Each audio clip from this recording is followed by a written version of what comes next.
മത്സ്യമേഖലയിലും സർക്കാരിൻ്റെ കടുംവെട്ട്. നടപ്പ് സാമ്പത്തിക വർഷം മത്സ്യമേഖലയിൽ സർക്കാർ വെട്ടിക്കുറച്ചത് 90 കോടി രൂപയാണ്.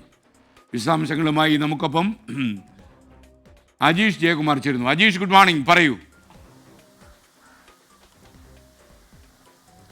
Good morning S K. എന്തായാലും സർക്കാർ സാമ്പത്തിക പ്രതിസന്ധിയിൽ നിന്നും കരകയറി എന്നൊക്കെയായിരുന്നു കഴിഞ്ഞ ബഡ്ജറ്റിൽ സംസ്ഥാന ധനവകുപ്പ് മന്ത്രി പറഞ്ഞിരുന്നുവെങ്കിലും അങ്ങനെയല്ല കാര്യങ്ങളുടെ സ്ഥിതി എന്ന് വ്യക്തമാക്കുന്നതാണ് നിലവിൽ പുറത്തു വരുന്ന രേഖകൾ. അതായത് 2024-25, അതായത് കഴിഞ്ഞ വർഷത്തെ ബഡ്ജറ്റിൽ മത്സ്യ മേഖലയ്ക്കായി നൽകിയിരുന്നത് 331 കോടി രൂപയായിരുന്നു. ഈ 331 കോടി രൂപയിലാണ് ഇപ്പോൾ കുറവ് വരുത്തിക്കുന്നത്. അതായത് അടങ്കൽ തുകയിൽ നിന്ന് 89.54 കോടി രൂപയാണ് സർക്കാർ വെട്ടിക്കുറച്ചിട്ടുള്ളത്.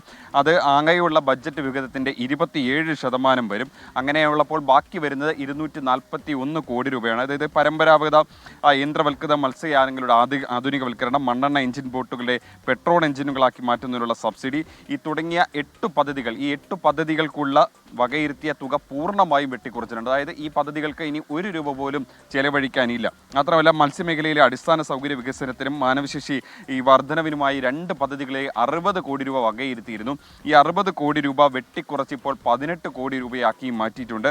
കൂടാതെ മത്സ്യബന്ധന ഉപകരണങ്ങൾക്കുള്ള ഇൻഷുറൻസ്, അതുപോലെ തന്നെ അവരുടെ ഭവനം, കൃഷി പരിശീലനം, അതിൻ്റെ ഭവനം, ഇതിനായി വകയിരുത്തിയ തുകയും വെട്ടിക്കുറച്ചിട്ടുണ്ട്. 2.5 കോടി രൂപയായിരുന്നു ഇതിന് വകയിരുത്തിയത്.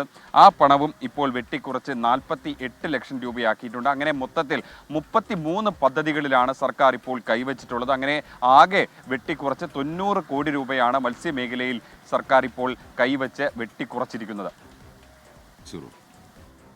Okay, thank you Ajeesh Jayakumar.